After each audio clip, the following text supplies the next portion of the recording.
আজ সেই রাত, যে রাতে প্রথমবারের মতো লেস্টার সিটির সাপোর্ট করবে গোটা বাংলা। আজ সেই রাত, যে রাতে প্রথমবারের মতো বিশ্বের সবচেয়ে সেরা লীগ ইপিএলে বাংলাদেশ জাতীয় ফুটবল দলের একজন প্রতিনিধিত্ব করবেন। মোরসালিন, তারিক কাজী, জামাল ভুঁইয়াদের পাশে বসিয়ে ড্রাইভিং সিটে একাই টানবেন 18 কোটি মানুষের ভালোবাসার ফুটবলটাকে। হবিগঞ্জের হামজা চৌধুরী লাল সবুজের জার্সিতে খেলার ঘোষণা দেবার পর প্রথমবারের মতো আজ রাত 8টায় উলফসের বিপক্ষে মাঠে নামছে হামজা চৌধুরীর লেস্টার সিটি। বাঙালির জন্য এ যে এক ঐতিহাসিক রাত। একজন লাইফলাইনের অভাবে আবেগে মাখানো ফুটবলটা ছিল শীতনিদ্রায়। ব্রাজিল, আর্জেন্টিনা সাপোর্ট করে ক্ষুধা মেটানো football crazy nation Leicester City আইকনকে পেয়ে 2003 সালের পর সাফ জয়, আর মার্চে এশিয়ান কাপ বাছাই পর্ব উত্তরানোর স্বপ্নে বিভোর। জুলাই বিপ্লবের পর ক্রিকেট ফুটবল সব জায়গায় একে একে ধরা দিচ্ছে সাফল্য। ক্রীড়া উপদেষ্টা আসিফ মাহমুদ হামজার ঘরে ফেরাটাকে বাংলাদেশের ফুটবলের বিগেস্ট টার্নিং পয়েন্ট বলছেন।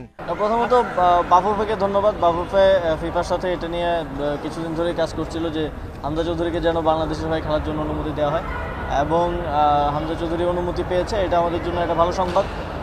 আমরা এই থেকেই ফুটবলেও পরিবর্তন দেখতে চাই। ফুটবলেও আমাদের পারফরমেন্স আশা করি সামনের দিনগুলোতে ভালো হবে, এবং এটা একটা শুরু যে বাংলাদেশের অনেকেই ডায়াসপোরার অনেকেই অন্যান্য দেশে খেলে, তাদেরকে বাংলাদেশে খেলতে আসার জন্য এটা একটা ভালো শুরু বলে আমি মনে করি। একটা দেশের ফুটবলের মানদণ্ড নির্ভর করে তার দেশের প্রিমিয়ার লিগ কতটা উন্নত তার উপর। নতুন বাংলাদেশে নতুন নির্বাচিত ফুটবল কর্তাদের মাঠ নিয়ে অসন্তুষ্টাই প্রমাণ করে বিপিএল এর ভগ্ন দশা।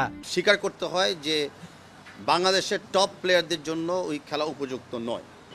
আমরা মাঠটা আনফর্চুনেটলি লিগ শুরু হওয়ার জাস্ট 2-1 দিন আগে আমরা পেয়েছি। তাবিদ আওয়ালের এমন মন্তব্যের একদিন পরই ক্রীড়া উপদেষ্টার পদক্ষেপ। আগামী 10 বছরের জন্য বন্দরনগরী চট্টগ্রামের এমএ আজিজ স্টেডিয়াম 20 বছরের জন্য পেলে ফিফার ম্যাচ খেলতে পারত বাফুফে। সেই পথ ধরেই চুক্তি বাড়াতে চেষ্টা করছে ফুটবল ফেডারেশন। খুশির কারণ আরও একটা আছে।